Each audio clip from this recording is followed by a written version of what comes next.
ரஜினி அரசியலில் இருந்து விலகியது வணிக நோக்கத்துடன் தான் என்று கொளத்தூர் மணி, திருமுருகன் காந்தி ஆகியோர் தெரிவித்துள்ளனர்.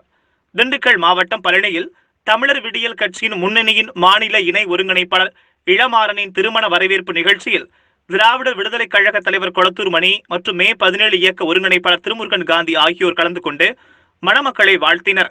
தொடர்ந்து செய்தியாளர்களை சந்தித்த போது தெரிவிக்கையில், ஜல்லிக்கட்டு போராட்டம் மற்றும் ஸ்டெர்லைட் ஆலை போராட்டத்தால் ஜல்லிக்கட்டுக்கு அனுமதி, ஸ்டெர்லைட் ஆலையை மூடப்பட்டு போராட்டம் வெற்றி பெற்ற நிலையில் ஜல்லிக்கட்டுக்கு உரிமை கொண்டாடும் முதல்வரும் துணை முதல்வரும் போராட்டத்தில் கலந்து கொண்ட மக்கள் மீது போடப்பட்ட வழக்குகள் அனைத்தையும் ரத்து செய்ய வேண்டும் என்றும், நீதிபதிகளை விமர்சனம் செய்த துக்ளக் ஆசிரியர் குருமூர்த்தி ஆட்சியாளருடன் நெருக்கமாக இருப்பதால் நீதிபதிகள் குறித்து தெரிந்திருக்க வாய்ப்புள்ளதால் அவ்வாறு கருத்து தெரிவித்திருக்கலாம் என்றும், நடிகர் ரஜினிகாந்த் தன்னை அழிவிலிருந்து காப்பாற்றிக் கொள்ளவும் தன்னுடைய வளர்ச்சி பாதிக்க கூடாது என்பதற்காக வணிக நோக்கத்துடன் அரசியலிருந்து பின்வாங்கி இருக்கலாம் என்றும், வரும் சட்டமன்ற தேர்தலில் திமுகவுக்கு ஆதரவு இல்லை என்றும், பாஜக வலுவாக எதிர்க்கும் கட்சிகளுக்கே ஆதரவு என்றும் தெரிவித்தனர். அவர் எடுத்த நிலை அவருக்கு விருப்பம், பாதுகாத்துக் கொள்ளும், அழிவில் இருந்து காப்பாற்றிக் கொள்ளணும் அவர் நினைச்சிருக்கலாம்.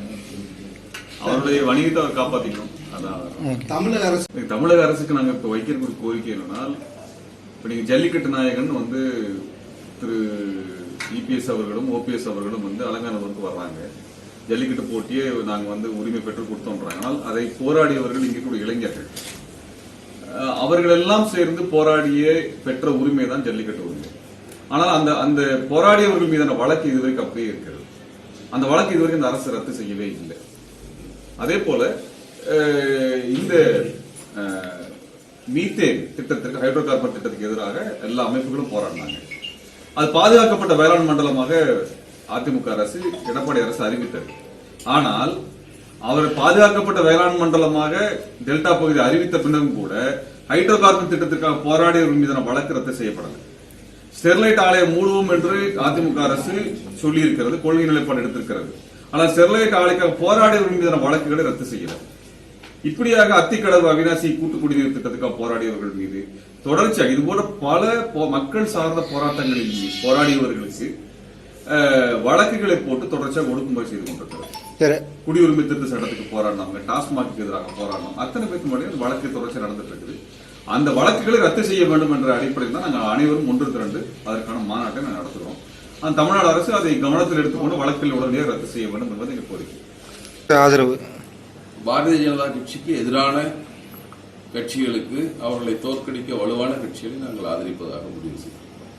குறைய பாரதிய ஜனதா கட்சி எடுக்கிற மக்கள் விரோத அல்லது வடவர் ஆதரவு, சமஸ்கிருத இந்துத்துவ ஆதரவு நடவடிக்கைகளுக்கு பெரும்பாலான துணையாக நிற்பதாக நாங்கள் உச்சநீதிமன்றத்தை பார்க்கிறோம்.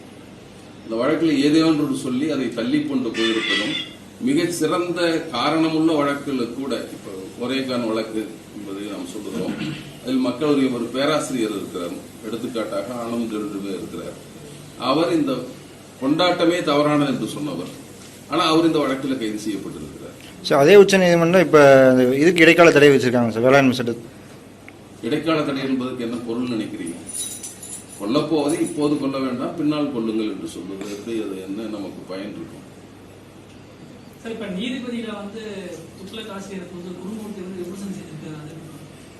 இல்ல, அது நீதிபதியே அவர் நீதிபதியிலே சரியா தெரிஞ்சு வைத்து அதை பேசியிருக்கிறார். அவர் புரிந்து கொண்டதை பேசியிருக்காரு நான் கருதுகிறேன். நான் அவருக்கு மிக நெருக்கமாக தெரியும். ஆட்சியாளரோடு, பாரதிய ஜனதா கட்சியோட, அரசோட நெருக்கமாக இருப்பவர். இப்ப நீதிபதிகள் அவர்களுக்கு பயன்படுவதை அவர் தெரிந்து வைத்திருப்பதால் சொல்லியிருக்கிறார் என்று நான் கருதுகிறேன்.